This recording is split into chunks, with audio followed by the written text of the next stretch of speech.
Imagine being a coin and then being tossed into a fountain or some other body of water in the hopes that this action will fulfill a wish. 2 Canadian pennies were thus thrown from a large rock formation, falling some 300 meters towards the shores of Lake Superior, landing between large boulders near the shore. My wife and I listened to that faint sound of coin hitting rocks, and then silence. Just seconds earlier, we had held them safe in our hands, those 2 Canadian shiny pennies. Fellow Toastmaster and most welcome guest, I'm sure most of you have from time to time tossed a wish attached to a coin into some body of water. Perhaps it's a small offering in exchange for some hope. No one knows exactly when and where this habit started, but there are stories going back millennia where people from Roman or Celtic or Germanic tribes used to toss coins into a raging river or a lake in the hopes of a safe destination arrival. Perhaps the best way in modern days to describe it is a universal form of prayer. My wife and I had traveled to Ontario to a provincial park named the Sleeping Giant, just east of Thunder Bay, by the shores of Lake Superior. After climbing that tall rock formation,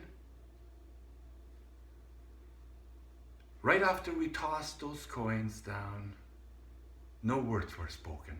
Our intense hug confirmed that our wish was mutual.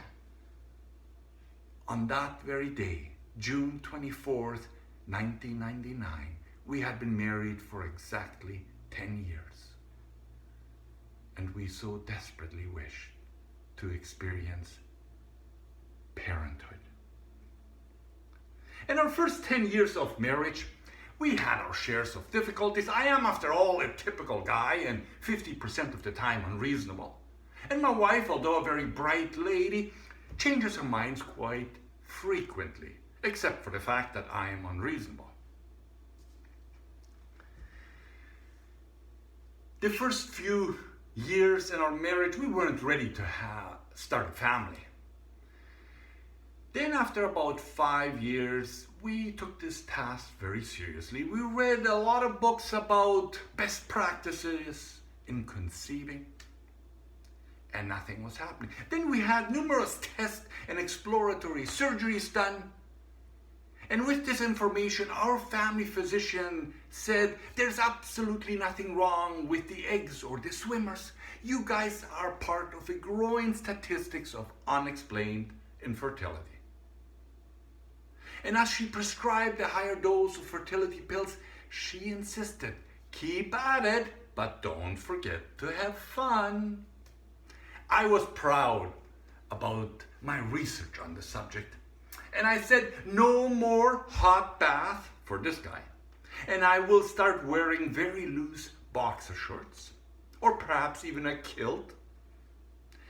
And at least 72 hours of rest for the swimmers before any competition. To this latter part, she said, don't pay too much attention to that rule. More often than that, we'll give you guys a better chance. 6 months later, and still no results. Our family physician looked at the action and temperature chart, which we had meticulously recorded, and she practically scolded us and said, when I mentioned more often we'll give you guys a better chance, I didn't mean every day. All this unregulated passion was wearing us out. And we decided to apply for adoption 1 week before our 10th anniversary trip to Ontario. Shortly after that trip, a depressing mental health situation arose for me. And for several months, all my wishes were deleted. My wife persevered, imagining light when there was darkness. Slowly I got used to the stigma of medication dependent. I longed for humor. My desire to make others laugh was a joke in itself, since around that time I avoided going to even family gatherings. Can one wish attach itself to another? Sometimes, yes. After joining a Toastmaster club in order to boost my confidence, humor seemed to follow. Never give up on a wish. 5 days, exactly 5 days before our 11th anniversary date, my wife and I were blessed with a baby girl.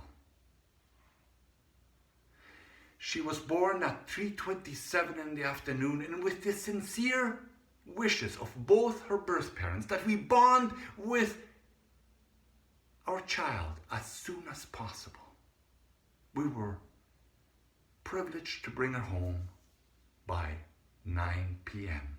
on the day she was born. I was in the kitchen preparing a warm bottle of formula milk when my wife called out and said, "Honey, come quickly, you have to see this." And just as the nurse had predicted, our little baby's first little poo was as black as tar. When our daughter was 3 years old, one time, totally out of the blue, she said, "Mom, Dad, thank you for adopting me." While my wife was fighting back tears, I turned to my daughter and said, "Devin, our precious child, thank you for adopting us." She crossed her little hands. "You guys are very welcome." A few seconds later, she said, "Dad, I said you're very welcome, but did I really have a choice?" This coming June, our daughter will celebrate her 21st birthday, and she loves to travel. Perhaps one day she will also travel to the provincial park named the Sleeping Giant. Imagine, as she is approaching that large rock formation, imagine 2 tarnished green pennies. And if they could talk, one would say to the other, "There she is, our wish come true." And the other would respond, "All those bruises, that pain, and that scary fall were totally worth it." Never give up on your wishes.